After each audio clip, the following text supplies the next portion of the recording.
Hello. Mag-set up po tayo, mga kaibigan. Alright.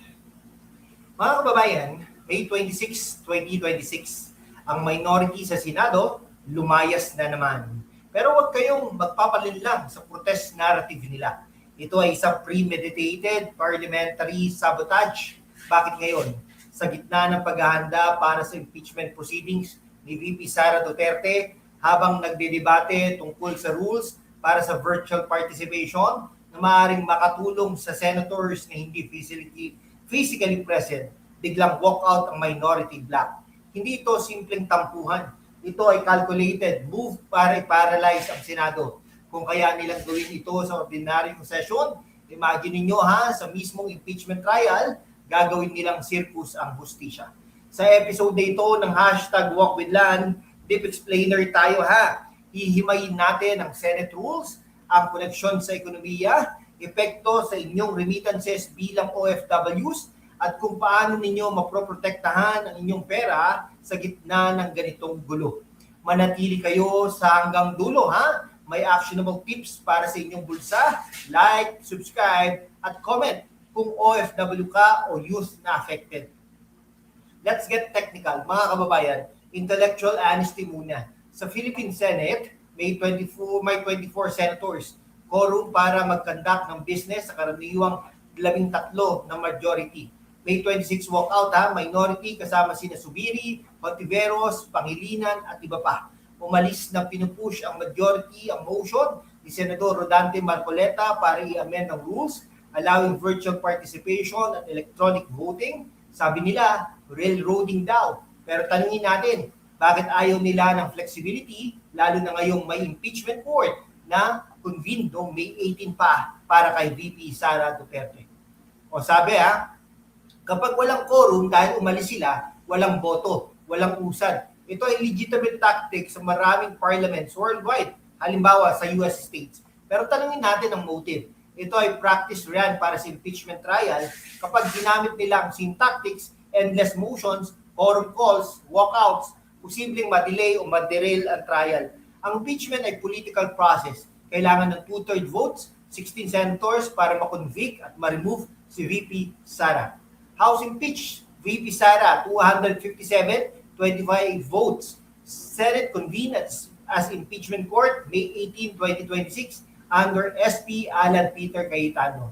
Charges involve various allegations. Trial expected around July. Majority pro Cayetano bloc seems positioned differently post leadership change. Hindi ito sinasabing walang punto ang minority.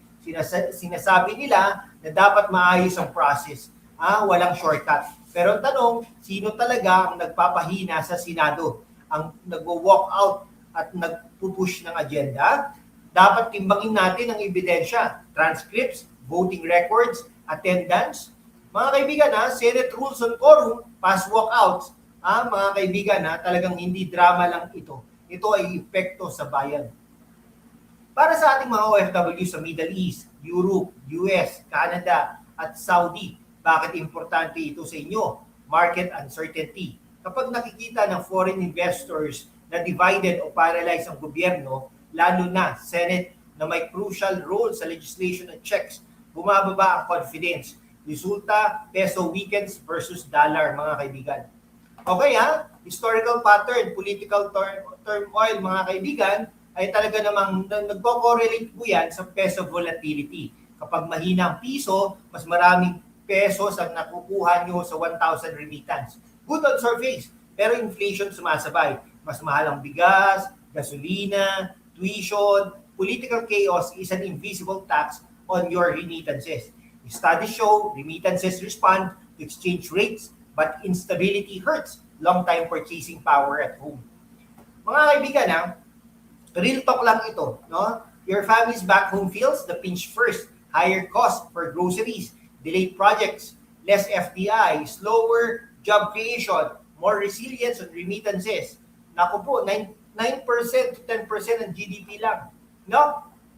Past crisis showed peso drops during uncertainty, amplifying inflation. Habang nag-aaway sila sa Senado, kayo ang nasa frontline ng ekonomiya. Ito ang practice run hindi lang para sa impeachment, kundi para sa stability ng Pilipinas na inyong sinusuportahan.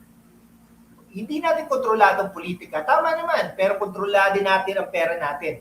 Habang nag-aaway sila, paano ang ipon mo? Ito ang 3 sa 5 paraan at 3 hanggang 5 paraan para protektahan ang pera mo sa gitna ng gulo.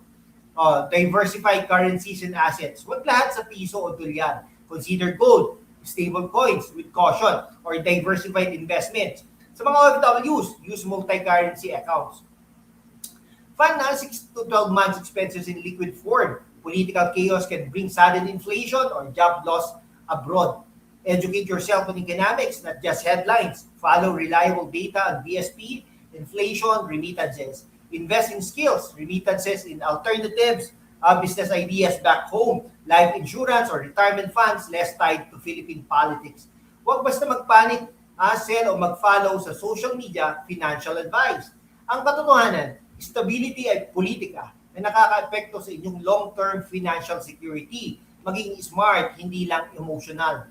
Comment down below comment down below. May nagsasabi, normal lang ang walkout. Totoo, legitimate tactic. Pero normal ba kapag paulit-ulit sa critical na panahon?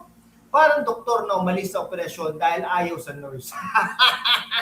So, be critical thinkers. Tignan ang attendance records, voting history, at actual contributions. Sino ang consistent na nandun para sa bayan? Invite kayo comment down below. Bilang OFW o kabataan, paano nakaka-epekto sa inyo ang ganitong instability? Anong solusyon ninyo? Nako, mga kaibigan, ang sabotahe mula sa linmang side ay laban sa kinabukasan ninyo. Sa mundo ng fake news at drama, katotohanan ang kailangan kasama nyo. Ipagpapatuloy natin ang deep explainers na may value. Mga kaibigan, sumali na sa YouTube membership para sa exclusive content, early access, at tulungan tayong maabot ang goals. Salamat sa suporta. Walang takot, walang kinikilingan para sa bayan. Comment truth kung naniniwala kayo sa deep analysis. Kita-kits sa susunod na episode. Mga kababayan, bago ko kayo pakawalan, hindi pa tapos ang usapan. Habang marami ang nag-i-end ng video pagkatapos ng CTA, dito talaga nagiging deep ang deep explainer. Manatili pa kayo ng konti may bonus insights ako para sa inyo, lalo na sa mga OFWs at kabataan na gusto ng totoong long-term view. Ngayon, June 2026, ang impeachment trial ni VP Sara, sana inaasahang magsisimula ng todo sa July o August. Kung patuloy ang ganitong pattern ng walkout sa quorum, issue ng minority, posible natin makita mga sumusunod. Matagal na delay ng trial, posible hanggang September o October, mas mataas na political noise, mas volatile na piso, foreign investors na naghihintay sa sidelines bago mag-commit ng pera sa Pilipinas. Truth Bomb 2.0. Ang impeachment ay hindi lang laban sa isang tao. Ito ay laban sa stability ng buong sistema. Kapag naging masyadong matagal at madramang proseso, ang nawawala ay tiwala ng mga Pilipino at ng mundo at sa ating demokrasya. Para sa mga OFWs na nanonood ngayon, itong mas detalyadong 5-step protection plan na pwede niyong gawin ngayong linggong ito. Currency diversification, inflation hedge, remittance strategy, family financial meeting, skill and business backup.